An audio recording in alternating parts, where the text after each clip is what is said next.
Dans cette leçon, on va voir les bases du rythme qui vous seront nécessaires pour vos rythmiques à la guitare. Donc déjà, on va regarder les différentes valeurs rythmiques qui sont communes à tous les instruments et même à la voix. Les blanches, les noires, les croches, etc. Ensuite, on va voir comment les jouer sur la guitare sur un tempo donné. Et enfin, je vais vous donner quelques petits exercices pour travailler les allers-retours à la main droite, qui sont vraiment la base de la base du rythme à la guitare. C'est important dès le début de bien intégrer ces allers-retours, de savoir les faire de façon continue, bien fluide, pour rester toujours dans le tempo et garder le groove. Donc je vais zoomer pour vous montrer tout ça de plus près. On va déjà rapidement parler des signatures rythmiques les plus communes, qui sont 4-4 et 3-4. Il y en a des plus compliqués, mais on ne va pas les voir là, parce que pour vraiment 99% de tout ce qu'on peut entendre, ça va être du 4-4 et du 3-4. Qu'est-ce que c'est que ces histoires de 4-4, 3-4 ? Si on prend le 3-4, le chiffre du dessus, le 3, indique le nombre de fois qu'on va répéter une valeur rythmique dans une mesure. Là, en l'occurrence, ça va être 3. Le chiffre du dessous, le 4, représente la valeur rythmique qu'on doit répéter 3 fois. Là, le chiffre 4 correspond à la valeur rythmique noire. Ça veut donc dire que dans une mesure, on va jouer 3 fois une noire, donc 3 noirs. Une mesure va donc durer 1, 2, 3. En 4, 4, on aurait 4 noirs dans une mesure. 1, 2, 3, 4. Ici, on va se mettre en 4, 4, qui est la signature rythmique la plus répandue entre le 3, 4 et le 4, 4. Et qui est bien pratique pour montrer les valeurs rythmiques, notamment la première, qui est la ronde et qui dure 4 temps. 2, 3, 4. 1, 2, 3, 4. Et on la laisse résonner bien jusqu'au bout du 4e temps. Son chiffre, c'est le 1. Ensuite, on a la blanche. La blanche, son chiffre, c'est le 2. Elle dure 2 fois moins longtemps que la ronde. Elle va donc durer 2 temps. 1, 2. Ensuite, on a la noire. Son chiffre, on l'a vu, c'est le 4. Elle dure 2 fois moins longtemps que la blanche. Elle va donc durer 1 temps.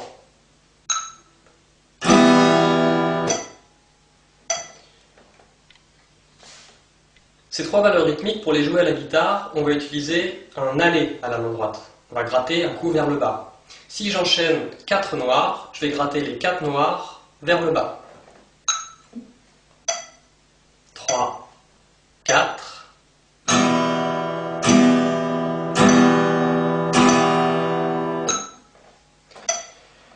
Ensuite, on a la croche. La croche, son chiffre, c'est le 8. Elle dure 2 fois moins longtemps que la noire, donc dans un temps, on va avoir 2 croches. On va avoir une croche sur le temps, qu'on va jouer avec un aller à la main droite, et une deuxième croche sur le contretemps. Le contretemps, c'est donc ce qu'il y a entre 2 temps, qu'on va jouer avec un retour de médiator. 1 et 2 et 3 et 4 et. Si je joue ces 8 croches sur mon mi mineur,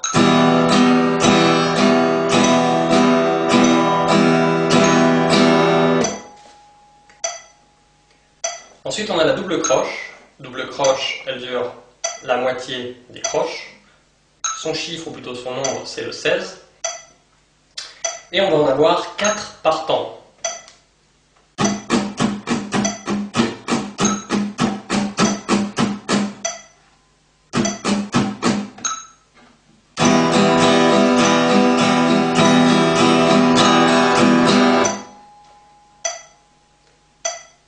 Enfin, on a la triple croche.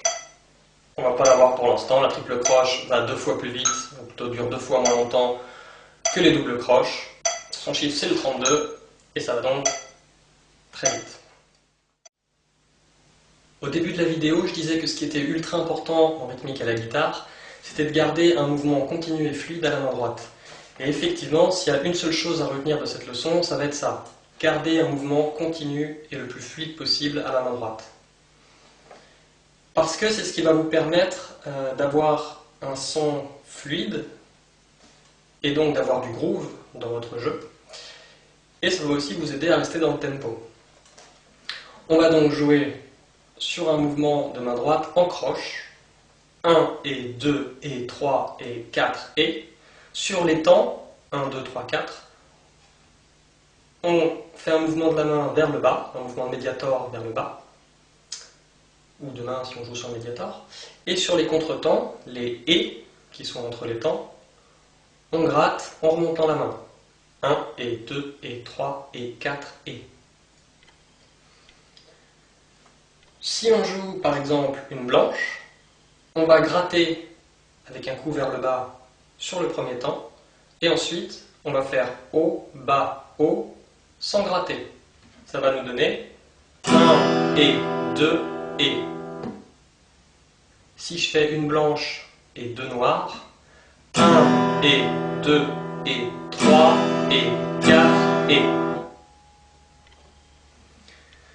Le seul cas un peu particulier, c'est les doubles croches, et les triples croches, mais on ne les a pas vus.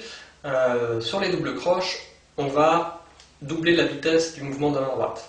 Si je fais par exemple une noire suivie de 2 doubles croches, on va avoir 1 et 2 et.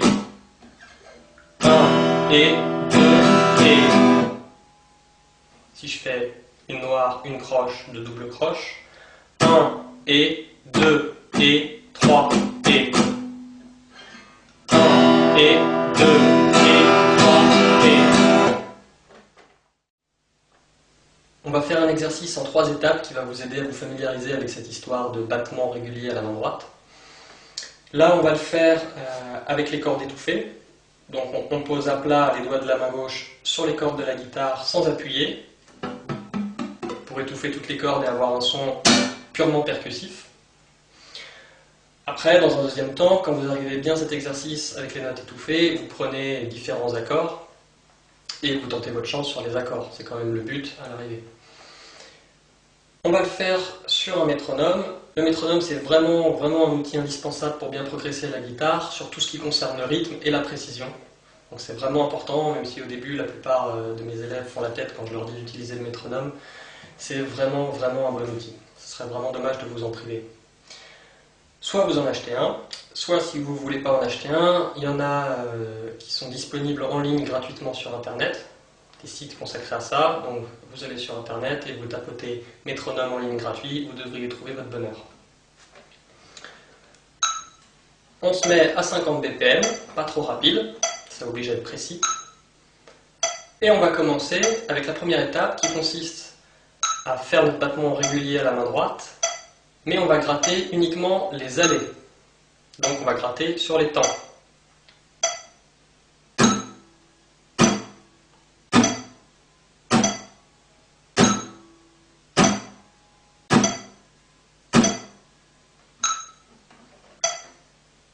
La deuxième étape, ça va être de gratter les temps et les contretemps. Donc on va tout gratter, les allées et les retours.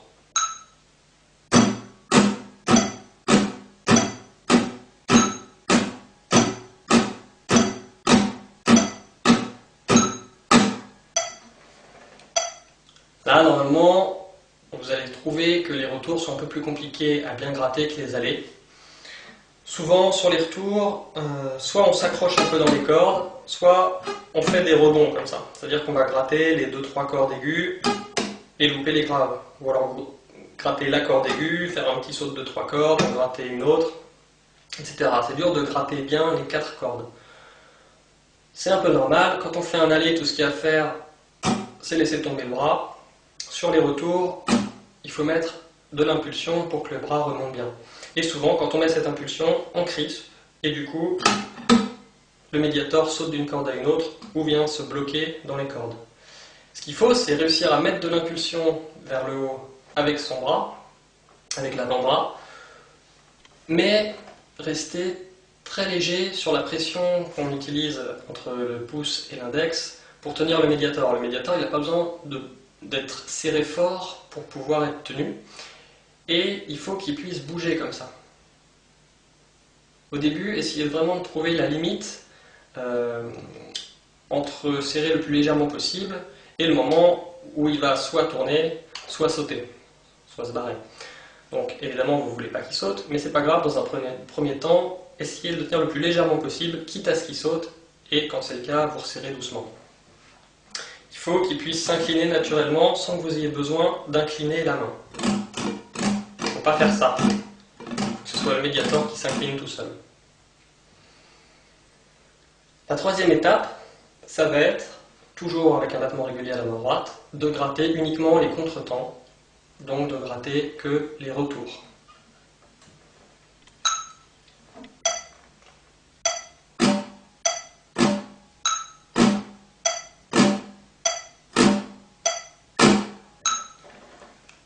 Et donc là aussi, en faisant bien attention à gratter toutes les cordes avec le plus de fluidité possible.